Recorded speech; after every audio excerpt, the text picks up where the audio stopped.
구원에 있어서 그리고 사도행전의 이런 줄거리에 있어서 중요한 사건으로 우리가 생각합니다. 예루살렘 회의는 구원에 있어서 할례의 역할에 대한 문제에 대해서 우리가 함께 회의하며 일어난 그러한 회의였습니다. 15장 1절을 보니 어떤 사람들은 유대로부터 안디옥으로 내려와서 율법대로 할례를 받지 않으면 구원을 받지 못한다는 가르침을 전파하기 시작했습니다.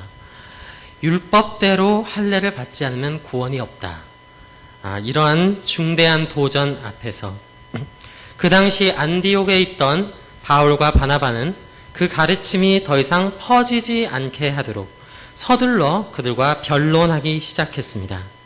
이것은 결국 한치의 양보 없는 다툼으로 이어져 그들은 이렇게 이제 회의를 하게 되는 거죠.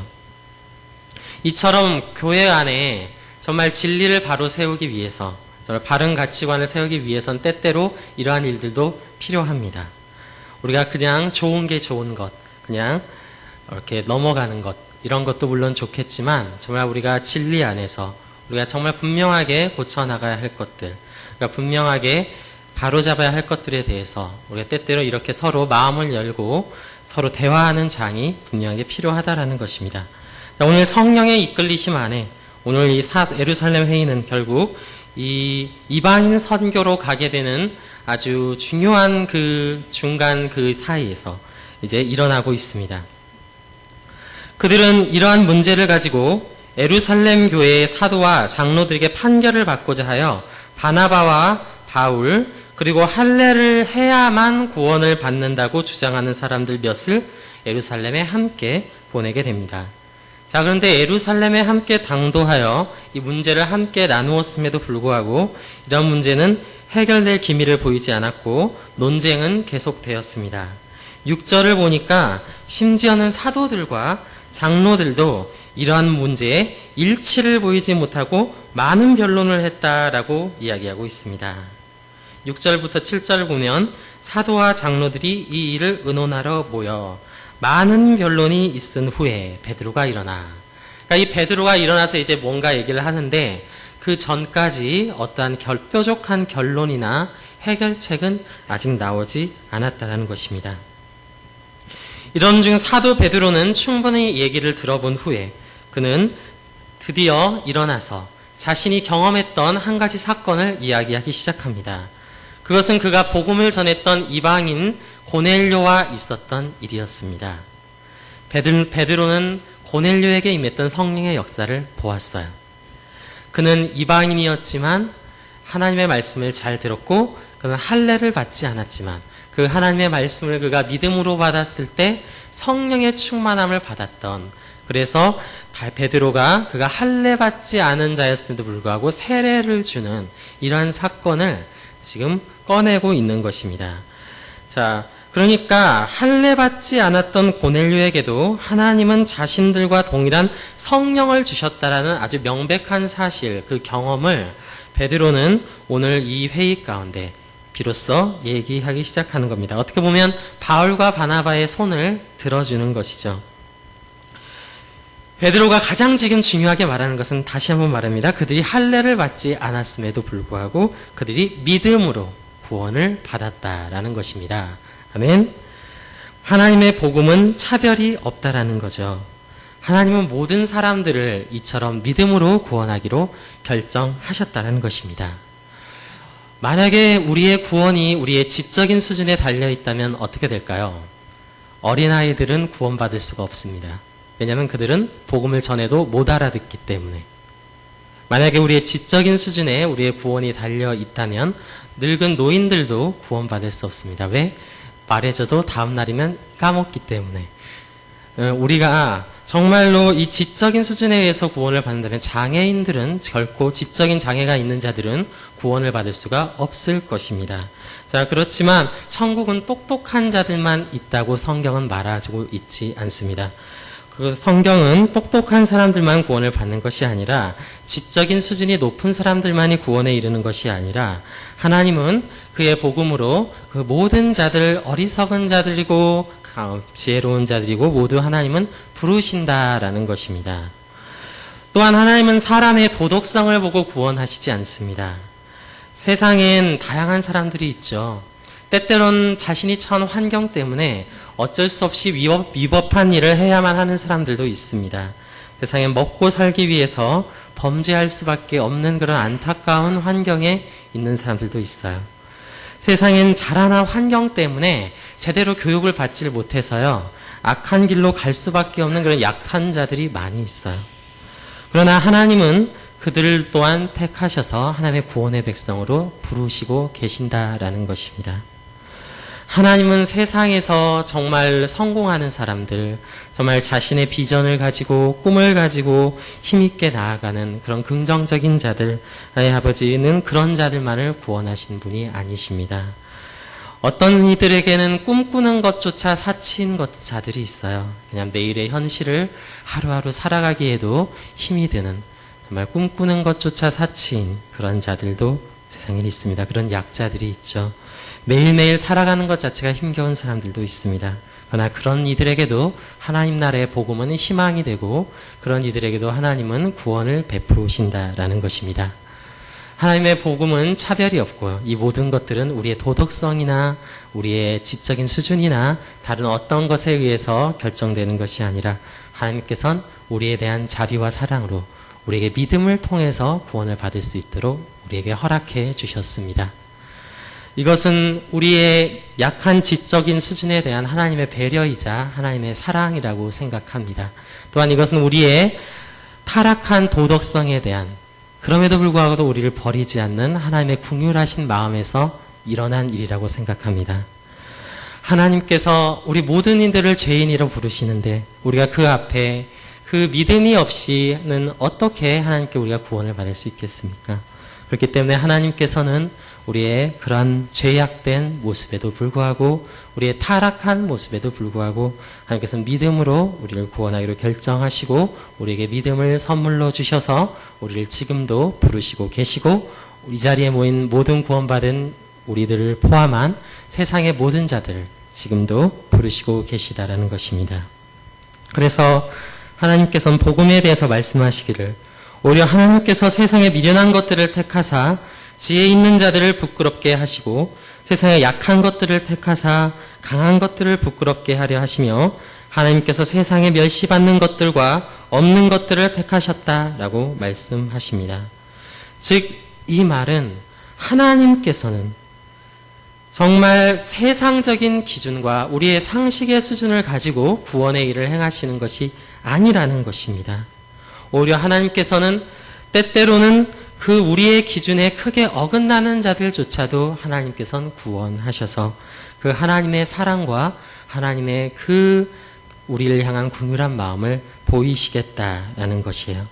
그래서 우리가 정말로 진정으로 구원받았다는 것, 그리고 그것을 감사할 줄 안다라는 것은 하나님의 은혜 외에는 자랑할 것이 없는 것입니다. 그래서 내가 착해서 구원받은 것도 아니고 내가 똑똑해서 나는보다 성경적 지식을 많이 알아서도 아니며 오직 우리는 하나님의 은혜로 구원받았다라고 밖엔 얘기할 수 없도록 하나님께서는 우리를 만들어 가시고 부르시고 계신다는 것입니다. 우리가 이러한 영적인 고정관념을 버릴 때 비로소 복음의 역사가 일어나는 것입니다. 우리가 때때로 전도할 때 그렇게 생각할 때가 있습니다. 저 사람은 믿을 가능성이 없어 보여. 믿을 만한 사람을 전도해야 하는데 내 주변엔 내가 생각해 봤을 때 믿을 만한 사람이 없어.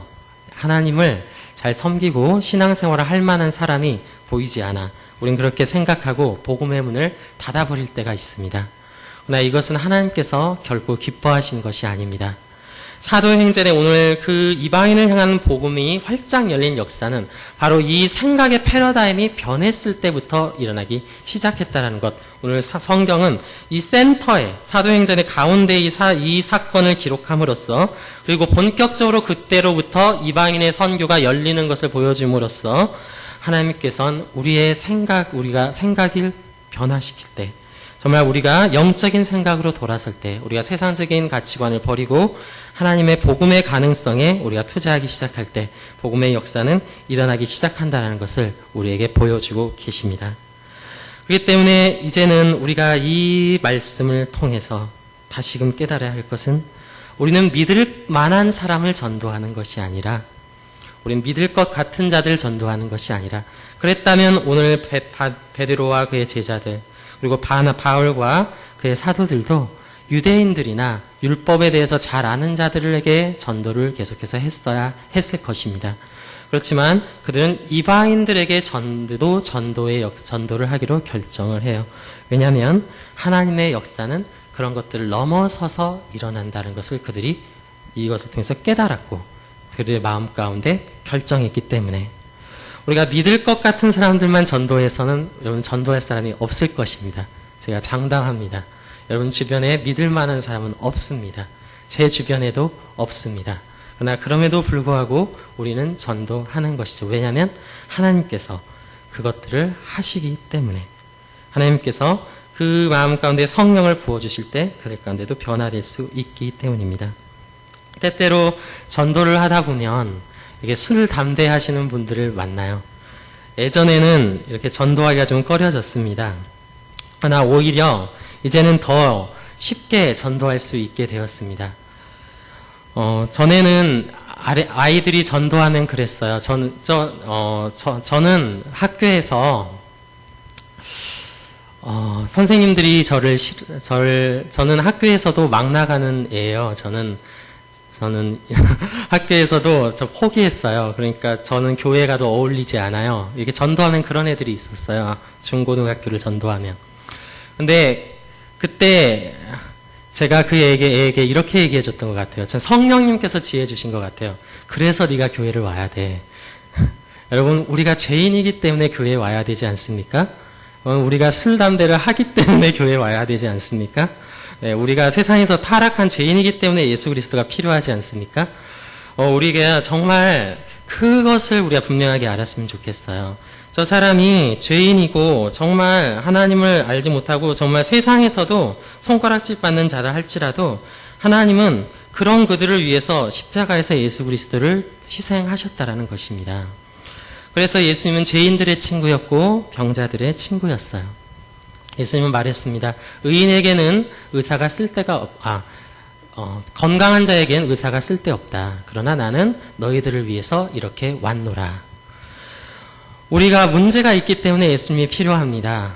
우리에게 영적인 문제가 있기 때문에 우리의 삶 가운데 아직도 죄악이 내 안간에 꿈틀거리고 있기 때문에 우리는 여전히 예수님이 필요한 거예요. 그런 것으로 우리의 복음이 막혀서는 안 됩니다. 오히려 더 예수 그리스도가 필요한 사람들이고 더 예수님께 매달려야 되는 것이죠.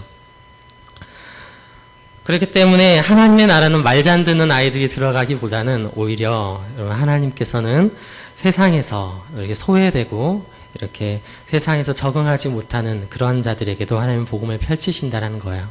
그래서 우리의 교회는 그러한 아이들도 우리가 품을 수 있는 그러한 영적인 사고가 열려 있을 때 비로소 부흥의 역사도 일어날 것입니다.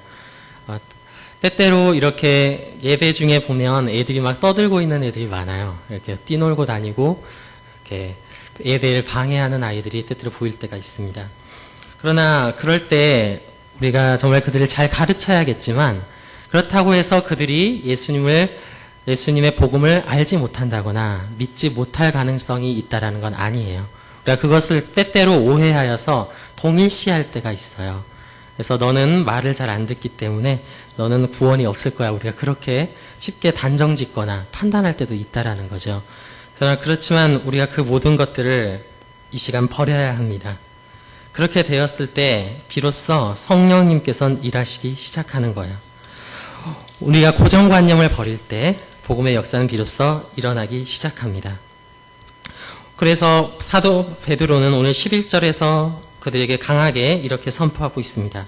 그러나 우리는 그들이 우리와 동일하게 주 예수의 은혜로 구원받는 줄을 믿노라 하니라.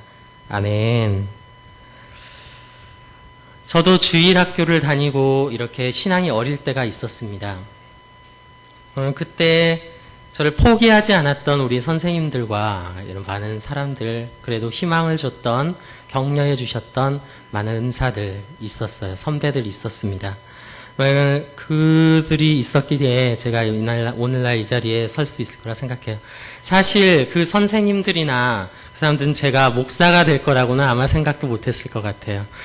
제가 그런 신앙심을 그들에게 그렇게 잘 보여주진 않았던 것 같거든요. 여러분, 우리가 정말 우리의 고정관념을 버려야 됩니다. 그래서 우리의 그 복음 안에서 우리가 그 희망을 바라보고 그들 안에 있는 예수의 가능성을 보고 그 십자가의 가능성을 우리가 바라보기 시작할 때 비로소 하나님은 우리 교회 가운데 일하시기 시작할 거예요. 그렇게 되었을 때 우리는 더욱더 마음 가운데 정말 그들을 복음이 주는 평안함으로 대할 수 있을 것 같아요. 율법이 주는 불편함이나 그런 정죄함이 아니라 복음이 주는 평안함과 격려함으로 그들을 우리가 대할 수 있을 것입니다. 그렇게 되었을 때 우리는 한 사람 한 사람을 만들어가는 것이고, 그렇게 되었을 때 포립교회는 점점 더 하나님의 일꾼으로 채워져가는 그런 놀라운 역사를 경험하게 될 것이라 믿어 의심치 않습니다. 특별히 우리 이 자리에 모인 여러분 가운데 하나님의 그러한 역사가 함께하길 원합니다. 그래서 우리 교회가 이 성령님의 인도하심을 따라 정말 주 예수의 은혜로 구원받는 놀라운 역사 우리가 많이 보기를 원합니다. 우리 함께 이 시간 찬송하겠습니다. 찬송가 302장.